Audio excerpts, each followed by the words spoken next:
मेष राशि पर शनि की साढ़सती का प्रभाव। ओम श्री गणेशाय नमः। श्री शनिदेवाय नमः। शनिदेव महाराज की कृपा आप सभी के ऊपर बनी रहे।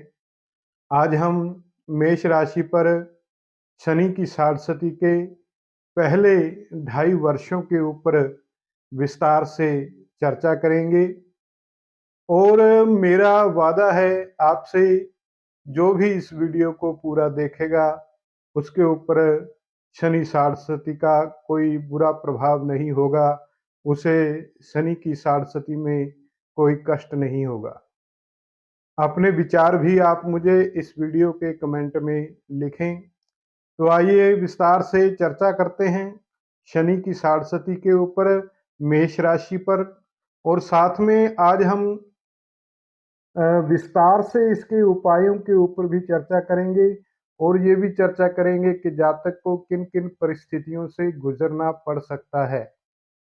मेष राशि पर 29 मार्च 2025 से लेकर 31 मई 2032 तक शनि की साढ़सती रहेगी, क्योंकि 29 मार्च 2025 से शनि देव जो हैं वो मीन राशि में आ जाएंगे। साढ़सती के पहले 2.5 साल जो हैं वो 23 फरवरी 2028 को पूरे होंगे और 3 जून से 3 जून 2027 से लेकर 20 अक्टूबर 2027 तक ये 4 महीने जो हैं जातक के ऊपर शनि की साढ़सती का दूसरा चरण रहेगा, दूसरी ढैया रहेगी, जब शनिदेव मेष राशि में चले जाएंगे। मेष राशि शनि की नीच राशि होती है तथा मेष राशि शनि के शत्रु ग्रह मंगल की है, इसलिए जातक को कष्ट होने की संभावना ज्यादा रहेगी। ज्यादा परेशानियों का सामना जातक को करना पड़ सकता है, खासकर धन को लेकर। धन से संबंधित परेशानियां जातक को ज्यादा हो सकती हैं। और मेष राशि के ऊपर हमेशा जब भी शनि की साढ़सती आती है तो जो बीच वाले 2.5 वर्ष होते हैं वो ज्यादा कष्टदायक हुआ करते हैं मेष राशि के ऊपर। और इस वर्ष मेष राशि के ऊपर जब शनि की साढ़सती शुरू होगी तो शनि का पाया जो है वो लोहा रहेगा। और कहा गया है कि लोहे धन विनाशा स्यात्, जब शनि का पाया लोहा होता है तो वो धन का विनाश करता है, जातक के धन की हानि होती है। मेष राशि की साढ़सती का कब फायदा हो सकता है, कब मेष राशि वालों को शनि की साढ़सती राजयोग दे सकती है, इसके ऊपर हम विचार करते हैं। तो ऐसे जातक बहुत कम होंगे जिनको राजयोग का प्रभाव मिलेगा। किन परिस्थितियों में मेष राशि पर शनि की साढ़सती होने से राजयोग मिल सकता है, जातक तरक्की कर सकता है, उसके ऊपर विचार करते हैं। कुंडली में शनि लग्नेश हो या पंचमेश हो या नवमेश हो और कुंडली के तीसरे छठे या 11वें भाव में स्थित हो, तो ऐसे में जातक को शुभ फल मिलेंगे और धन लाभ होगा, जीवन में उन्नति होगी। और दूसरा योग यह रहेगा कि आपको अपनी कुंडली के अष्टक वर्ग में देखना है। त्रिकोण शोधन के पश्चात अष्टक वर्ग सारणी में आपको देखना है कि शनिदेव को मीन राशि में कितने अंक मिल रहे हैं। यदि वहां पर मीन राशि में शनिदेव को 6-7 अंक मिल रहे हों तो ऐसे में ये शनि की जो ढैया है आपके लिए राजयोग देने वाली होगी। आप कोई बहुत अच्छा कार्य कर सकते हैं, जीवन में कोई विशेष उन्नति आप कर सकते हैं, उच्च पद प्राप्त कर सकते हैं और धन लाभ के भी बहुत से अवसर प्राप्त होंगे। और शनि की साढ़सती जब मेष राशि के ऊपर रहेगी, पहले 2.5 साल के ऊपर हम बात कर रहे हैं, तो जब जब कोई ग्रह मिथुन राशि के ऊपर आएगा तो जातक को शुभ फल मिलेंगे, या यूँ कह सकते हैं जब भी कोई ग्रह मेष राशि की शनि की साढ़सती के पहले 2.5 साल में जब भी कोई ग्रह मिथुन राशि के ऊपर आएगा, तो जातक को शनि का अनिष्ट फल प्राप्त नहीं होगा। वो समय जातक के लिए अच्छा रहेगा, क्योंकि यहाँ पे 12वें भाव में शनि होने के कारण वाम वेद जो है वो तृतीय भाव से होने के कारण मिथुन राशि में कोई ग्रह आने पर शनिदेव का शुभ फल भी मेष राशि वालों को मिल सकता है, या यूं कहें कि उनके ऊपर किसी प्रकार का अनिष्ट प्रभाव नहीं होगा। अब हम विचार करते हैं साढ़सती के पहले 2.5 साल में क्या-क्या संभावनाएँ बनती हैं, किन-किन परिस्थितियों से मेष राशि वाले जातकों को गुज़रना पड़ सकता है। तो लोहे धन विनाशा स्यात्, इस उक्ति के में जैसा कहा गया है कि धन का नाश होना, जातक को आर्थिक संकटों का सामना करना पड़ सकता है, धन का भारी मात्रा में नाश हो सकता है, जातक की आमदनी इनकम सहसा अचानक बंद हो जाएगी, जातक की नौकरी चली जाएगी।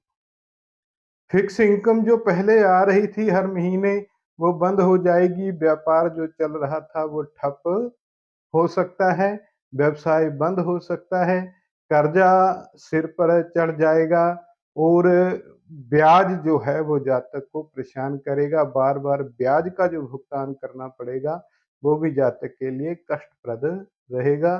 धन संचय नहीं होगा, जातक की जितनी भी कोशिश करेगा, धन संचय नहीं कर पाएगा, धन का खर्चा जो है वो बढ़ता चला जाएगा, और कर्जा जो है वो जातक के सिर के ऊपर चढ़ जाएगा, और बड़ी मात्रा में धन जो है जातक का कहीं फँस सकता है, इस चीज़ का ध्यान रखना चाहिए। अपना धन बिना सोचे समझे इस समय किसी को नहीं देना चाहिए। बड़ी मात्रा में धन पैसा जो है वो फँस सकता है, कोई पैसा लेकर आपसे मुकर सकता है।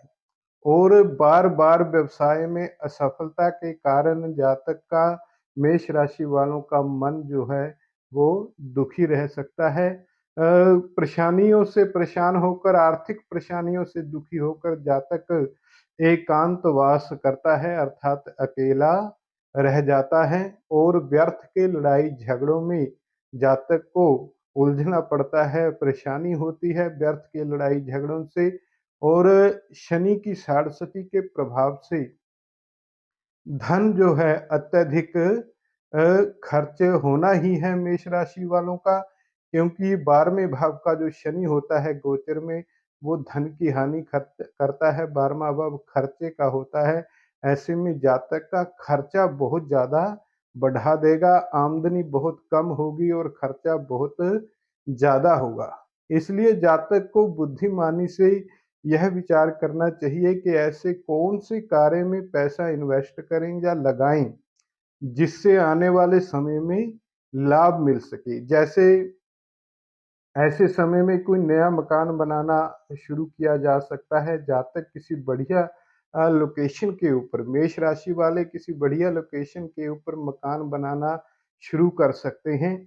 तो इससे आने वाले समय में उनको फ़ायदा भी हो जाएगा, और जो धन खर्च होना है, वो धन खर्च भी हो जाएगा, और किसी प्रकार की दिक्कत भी नहीं आएगी, और 4-5 साल के बाद वही मकान जो है जातक को धन लाभ दे सकता है। और ऐसी चीज़ में पैसा लगाएँ जिसमें चोरी की संभावना न हो, और ऐसे ही चीज़ में पैसा लगाएँ जिसका भाव कम ज़्यादा होने की संभावना न हो। तो पैसे के लिए जातक को विशेष सावधानी बरतनी पड़ेगी जब शनि की साढ़सती मेष राशि के ऊपर चलेगी। और कैसे प्रभाव हो सकते हैं, तो दूसरा हम विचार करते हैं स्वजन पीड़ा। शनि की साढ़सती के कारण मेष राशि वालों को अपने बंधु-बांधवों के कष्ट से उसका मन दुखी हो सकता है, जातक के बंधु-बांधवों को कष्ट हो सकता है, पत्नी या संतान से जातक का वियोग हो सकता है, पत्नी से कलह हो सकता है, पत्नी को कष्ट हो सकता है, पत्नी रोगग्रस्त रह सकती है या संतान को कोई रोग हो सकता है और स्वयं जातक को भी मानसिक परेशानियों से गुजरना पड़ सकता है और जातक के अपने बंधु-बांधव, मित्र, दोस्त ही उसके शत्रु बन जाएँगे, जो पहले उसके प्रिय होते थे, वही उसके शत्रु बन जाते हैं और जातक यदि कोई काम व्यवसाय करता है, तो वहाँ पर उसको फटकार लगती है। ऐसे में शनि की साढ़सती को देखते हुए जातक को धैर्य रखना चाहिए। शास्त्रों में कहा गया है कि इस कलयुग में वही इंसान सुखी रह सकता है जो धैर्य धारण करता है और ऐसे जातकों को समय जो है बड़ी शांति पूर्वक और धैर्य से निकालना चाहिए और बहुत सोच विचार करके कार्य करने चाहिए। अपने बड़े बुजुर्गों से, दोस्त मित्रों से सलाह करके ही कोई कार्य करना चाहिए। उसके बाद विचार करते हैं राज भय। शनि की साढ़सती के प्रभाव से मेष राशि वालों को राज भय रहेगा अर्थात सरकारी परेशानियों का सामना मेष राशि वालों को करना पड़ेगा। सरकारी कार्यों में विघ्न हो सकता है। सरकार की तरफ से कोई दंड या कोई जुर्माना मेष राशि वालों को लग सकता है और यदि कोई आपराधिक मामला मेष राशि वालों के ऊपर चल रहा है तो उनको जेल भी हो सकती है और भाग्य जो है उनका वो किसी भी प्रकार से साथ नहीं देगा। तो ऐसे में बड़ी सोच समझ कर मेष राशि वालों को कार्य करना चाहिए। इसके बाद क्या परेशानी हो सकती है? रोग भय। जातक को रक्त विकार हो सकता है, खून की इन्फेक्शन हो सकती है, स्वभाव में क्रोध हो सकता है और सिर से संबंधित रोग जातक को होने की संभावना रहेगी, सिर दर्द रह सकता है सिर में कोई अन्य प्रकार का रोग जातक को हो सकता है या सिर में चोट लगने की संभावना रहेगी। स्वभाव में क्रोध बहुत रहेगा और कोई अपना दोस्त, मित्र, बंधु-बांधव जो है वो धोखा दे सकता है और कि कोई भी काम करने को मन नहीं करेगा, बहुत ज़्यादा आलस शरीर में आ जाएगा और रोग में कोई दवा भी जल्दी-जल्दी नहीं लगती और जातक को जो है चारों तरफ से कलह और झगड़ों में उलझा रह सकता है। और मेष राशि वाले शनि की साढ़सती के प्रभाव से यदि विदेश यात्रा का विचार कर रहे हैं, तो उसमें सफलता मिल सकती है। ऐसे जातकों को विदेश यात्रा की संभावना रहेगी, किंतु वहाँ पर जाकर भी पहले बहुत ज़्यादा परेशानियों का और बहुत ज़्यादा संघर्ष करना पड़ सकता है। कोई भी सहायक भगवान के सिवा कोई भी सहायक नज़र नहीं आएगा और शास्त्रों में 3 प्रकार की आयु कही गई है। एक तो होती है अल्पायु और दूसरी होती है मध्यम आयु और तीसरी होती है दीर्घायु। अल्पायु हम कहेंगे जो पहले 30-32 साल की आयु में जो इस संसार को छोड़कर चले जाते हैं वो अल्पायु कहलाते हैं। जो 60 की आयु तक भोग कर इस संसार को छोड़कर चले जाते हैं वो मध्यम आयु वाले कहलाते हैं और जो 90 और 100 वर्षों को प्राप्त कर लेते हैं वो दीर्घायु कहलाते हैं। तो शनि की साढ़सती जो है प्रत्येक व्यक्ति के जीवन में 3 बार आती है और जो मध्यम आयु जो अल्प आयु वाले होते हैं वो पहली साढ़सती जो है उसमें इस संसार का त्याग कर देते हैं और जो मध्यम आयु वाले होते हैं वो दूसरी शनि की साढ़सती में इस संसार का त्याग करते हैं और जो दीर्घायु वाले होते हैं वो तीसरी शनि की साढ़सती में इस संसार का त्याग करते हैं। इसलिए जातक को रोगों के प्रति सावधानी रखनी चाहिए। मेष राशि वालों को समय-समय पर अपने शरीर का चेकअप भी करवाते रहना चाहिए और यदि कोई रोग भारी रोग यदि कोई परेशान कर रहा है, तो महामृत्युंजय का जप सवा लक्ष महामृत्युंजय का जप कराकर अपने शरीर की रक्षा करनी चाहिए। अब हम उपायों के ऊपर चर्चा करते हैं। मेष राशि वालों को कौन-कौन से उपाय करने चाहिए, जिससे उनको शनिदेव उनके ऊपर प्रसन्न हों और कष्टों का सामना न करना पड़े। तो मेष राशि वालों को शराब और मांस का सेवन बिल्कुल भी नहीं करना चाहिए। पूरी तरह से बंद कर देना चाहिए और दक्षिण मुखी मकान में नहीं रहना चाहिए और घर के अंधेरे कमरे में अग्नि कोण में 12 बादाम काले कपड़े में बांधकर किसी बर्तन में डालकर वहाँ पर रखें। इससे शनि की साढ़सती के पहले चरण में कुछ आराम मिलेगा, कष्टों से बचाव होगा। और यदि जन्मपत्री में शनि उच्च के ना हो तो शनि की वस्तुओं का दान करना चाहिए, जैसे काले माह दान करें, कुल्थी की दाल दान करें, सरसों का तेल दान करें, नीलम रत्न दान कर सकते हैं, कस्तूरी दान कर सकते हैं, काला फूल दान कर सकते हैं और बादाम दान करें और काला कंबल, काले जूते दान कर सकते हैं और लोहे की कोई वस्तु, तवा या चिमटा इनको दान करना चाहिए मेष राशि वालों को।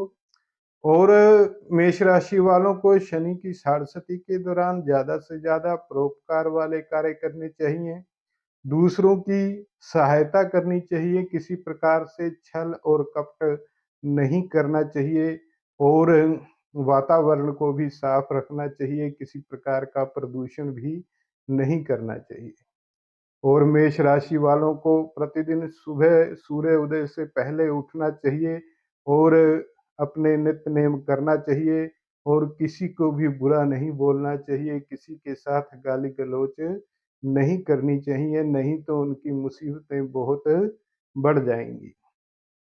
यदि मानसिक परेशानी रहती है तो मानसिक शांति के लिए कपूर के नारियल के तेल में थोड़ा-सा कपूर डालकर अपने सिर के ऊपर मालिश करनी चाहिए और बंदरों को गुड़ और चना खिलाना चाहिए। ये बहुत से उपाय मैं बताऊँगा, इनमें से कोई 2, 4, 5 जो भी आप कर सकते हैं वो उपाय आप करें, तो आपको ज़रूर शनि की साढ़सती में मन को शांति मिलेगी और कष्ट और पीड़ा की निवृत्ति होगी। और प्रतिदिन या मंगलवार और शनिवार के दिन श्री हनुमान चालीसा का पाठ करें और संकट मोचन का पाठ करना चाहिए। और ऐसे मेष राशि वालों को चाहिए कि वो एकांत में ना रहें, अपने परिवार के साथ, बंधु-बांधवों के साथ अपना समय गुजारें, धैर्य रखें और झूठ न बोलें, सदा सच बोलें, तो भी उनके कष्ट जो हैं वो दूर होते रहेंगे। शनि की साढ़सती जिनके ऊपर चल रही है, उनको राजा नल और दमयंती की कथा अवश्य सुननी चाहिए, जिससे उनको मन को शांति मिलती है और कष्ट दूर होते हैं। सोमवार, बुधवार और शनिवार को शरीर के ऊपर सरसों के तेल की मालिश करके स्नान करना चाहिए। और अगले उपाय के ऊपर चर्चा करते हैं। मेष राशि वालों को काले उड़द के लड्डू बनाकर शनिदेव को भोग लगाना चाहिए, शनिवार का व्रत करना चाहिए, शनिदेव का दर्शन करना चाहिए और शनिदेव को नमस्कार करके क्षमा प्रार्थना करनी चाहिए। और शनि की साढ़सती के दौरान शनिवार के दिन किसी प्रकार की यात्रा नहीं करनी चाहिए और तुला दान करना चाहिए, अपने वजन के बराबर सतनाजा दान कर सकते हैं और कांस्य पात्र में तेल डालकर उसमें अपना मुख देखकर उसे दान कर सकते हैं। शनिदेव की पूजा करवाएं, शनिदेव के मंत्र का 23,000 जप करवाकर उसका हवन करवाएं और श्री हनुमान जी के मंदिर में या भगवान शिव के मंदिर में अथवा किसी पीपल वृक्ष के नीचे शनिवार सायंकाल को तेल का दीपक जलाना चाहिए और नंगे पैर मंदिर में जाकर अपनी भूल के लिए क्षमा प्रार्थना भगवान से करनी चाहिए। और एक मसवाक की दातुन आती है, मसवाक वृक्ष की दातुन जो है वो सूर्य उदय से पहले करने से भी शनिदेव प्रसन्न होते हैं। और शमी का वृक्ष लगाना चाहिए, पीपल का वृक्ष लगाना चाहिए। यदि शारीरिक कष्ट अत्यधिक हो रहा हो तो 1.25 लक्ष महामृत्युंजय का जप करवाना चाहिए और रुद्राभिषेक करना चाहिए। शिव सहस्त्र नाम का पाठ करना चाहिए। तो ये उपाय जो हैं शनि की साढ़सती में आपकी रक्षा करेंगे। तो ये है शनि की साढ़सती का प्रभाव मेष राशि के ऊपर। यदि आपकी भी मेष राशि है तो अपने विचार, अपने अनुभव मुझे कमेंट में लिखें, और यदि आप अपनी जन्मपत्री दिखाना चाहते हैं तो मेरे नंबर के ऊपर आप व्हाट्सएप करके मुझसे संपर्क कर सकते हैं। जय श्री राम, जय शनिदेव।